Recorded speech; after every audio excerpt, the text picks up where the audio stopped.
Hi. Investing, trading, gambling இந்த மூணுக்கும் உள்ள டிஃப்ரென்சஸ் சொல்கிறேன். எது பண்ணலாம் எது பண்ணக்கூடாது அப்படிங்கிறத உங்களுக்கே ஒரு ஐடியா கிடைக்கும். இன்வெஸ்டிங்கை பொறுத்த வரைக்கும் ஃப்யூச்சரில் ரிட்டர்ன்ஸ் வரும் அப்படின்னு எக்ஸ்பெக்ட் பண்ணிவிட்டு இப்போ போட்டு வைக்கக்கூடிய அமௌண்ட்டு இது லாங் டேர்மாக தான் இருக்கும். ரிஸ்க் பார்த்திங்கன்னா ரொம்பவே கம்மி தான். ஒரு ஸ்டாக்லேயோ இல்லை மியூச்சுவல் ஃபண்ட்லேயோ எதுலேயோ இன்வெஸ்ட் பண்ணுறதுக்கு உங்களுக்கு மார்க்கெட் அண்டர்ஸ்டாண்டிங்கும் அப்ஜெக்டிவ் திங்கிங்கும் அந்த கம்பெனி பற்றின அனாலிசிஸும் இருந்தால் போதுமானது. ஆனால் ட்ரேடிங்கை பொறுத்த வரைக்கும் ஸ்டாக்கு, பாண்டு இல்லை கரன்சிஸ் இந்த மாதிரி ஃபினான்ஷியல் ஆஸ்பெக்ட்ஸை பை ஆர் செல் பண்ணுறதுக்கு டெசிஷன் மேக் பண்ணுறீங்க.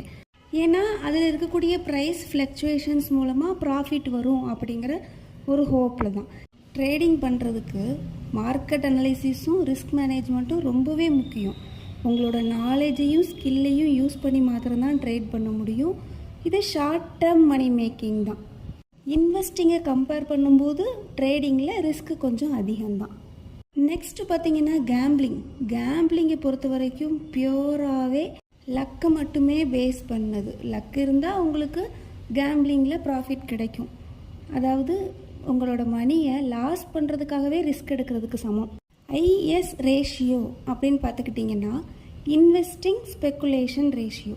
இப்போ சப்போஸ் என்கிட்ட ஒரு 1 lakh rupees இருக்குது அப்படின்னா அதில் பெஸ்ட்டு இன்வெஸ்ட்மெண்ட் 60,000 ஆகும். ரிமைனிங் 40,000 ட்ரேடிங்காகவும் ஸ்பெண்ட் பண்ணுறது தான் கரெக்டான ஐஎஸ் ரேஷியோவாக இருக்கும். அதாவது 60:40 இதுதான் கரெக்டாக இருக்கும்.